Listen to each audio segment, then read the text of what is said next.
Welcome to a new episode of the SEC Online Weekly Rewind, where we curate the most interesting stories to keep you abreast of the latest developments in the field of law. Hi, I'm Nilufar Bhateja, and this week I have brought highlights of some recent significant updates of the Supreme Court, the High Courts, and the legislation updates. Let us begin with some news of the Supreme Court. The sitting judge of the Supreme Court, Justice M.M. Shantanu Godar, passed away on 24th April 2021 after a prolonged illness. He was 62. Before being elevated as Judge of the Supreme Court of India on 17 February 2017, Justice Shantanu Godar served as the Chief Justice of the Kerala High Court. Due to the alarming surge in the COVID-19 cases, the Supreme Court has preponed the summer vacation for this year. As per the new schedule, the vacation will begin from May 10th and the court will reopen on June 28th. Due to the surge in the COVID-19 cases all over India, the Supreme Court has restored the order dated 23rd March 2020 and has directed that the periods of limitation as prescribed under any general or special laws in respect of all judicial or quasi-judicial proceedings, whether cantonable or not, shall stand extended till further orders. The court had on March 8th ended the extension of period of limitation after noticing that the country was returning to normalcy. After facing severe criticism for trying to substitute the jurisdiction of the High Courts in cases relating to distribution of COVID-19 essentials, the Supreme Court has clarified that the intention behind the suo motu cognizance was not to supplant or to substitute the judicial process, which is being conducted in several high courts across the country, and that the high courts are well suited to assess the ground realities and find suitable solutions. The court also asked the centre to apprise it on various issues like supply of oxygen, medical infrastructure, vaccination, etc. The court had last week said that the distribution of essential services and supplies must be done in an even-handed manner and the centre must submit a national plan. After the plight of a blind scheduled caste woman who was raped reached before the Supreme Court, the court did an in-depth analysis of the intersectional oppression, the punishment to be awarded in such cases, and all the factors that need to be considered by the courts while dealing with such cases. The court said that the women with disabilities who inhabit a world designed for the well-bodied are often perceived as soft targets and easy victims, and therefore the legal response in such cases must exhibit attentiveness to this salient fact.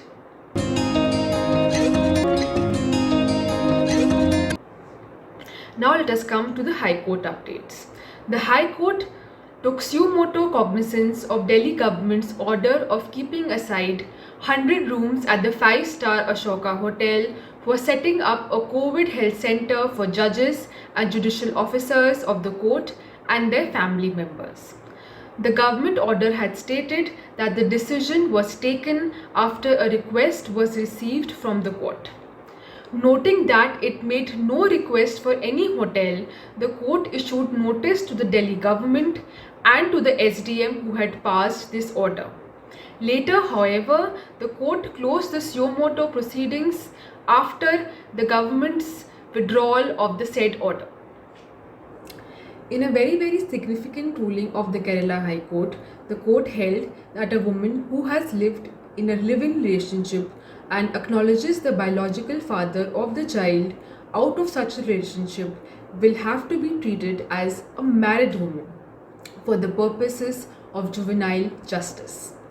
Extrapolating on crucial issues concerning child rights and autonomy of women, The court concluded that a child that is born in a live-in relationship also has to be construed as a child born to a married couple. Once it is found that the child is born to a couple, for all practical purposes of Juvenile Justice Act, inquiry must be initiated as though the child belonged to a married couple.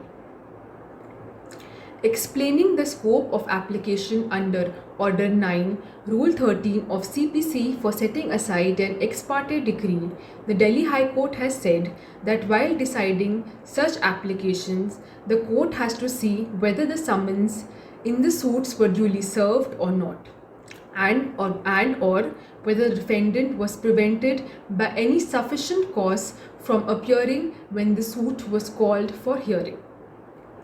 It is also stated that the sufficient cause is an elastic expression and that no hard and fast guidelines are prescribed.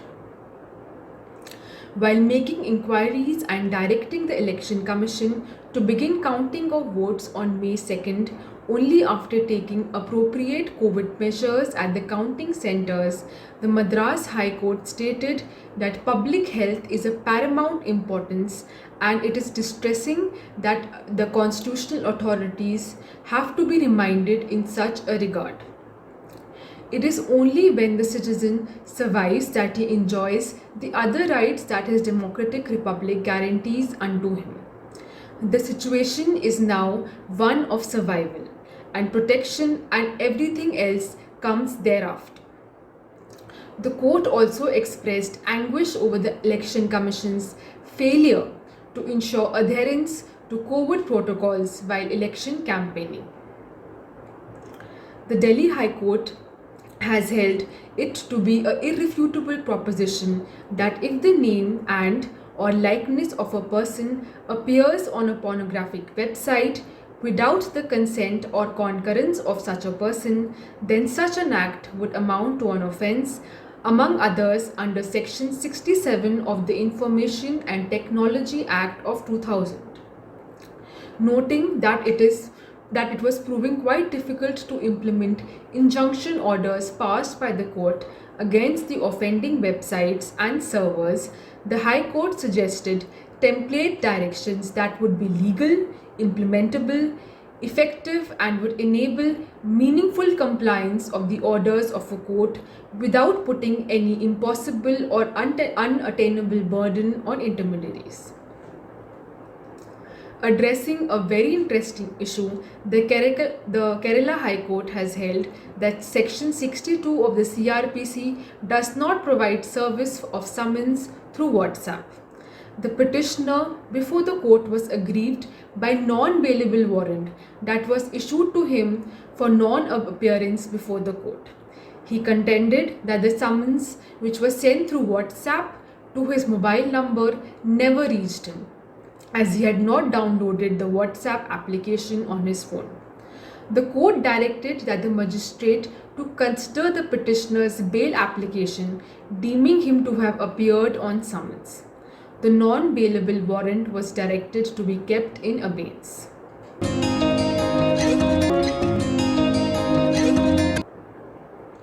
Now let us come to the legislation updates. The central government appoints April 27, 2021 as the date on which the provisions of the said Government of National Capital Territory of Delhi Amendment Act 2021 comes into force. Securities and Exchange Board of India Portfolio Managers Second Amendment Regulations to 2021 have been issued in order to amend the Regulation 11 of 2020 regulations relating to the conditions of registration. The following clause has been inserted. AA, the subsection, the portfolio manager shall obtain prior approval of the board in case of change in control in such a manner as may be specified by the board. Thank you for watching. Stay tuned for more updates.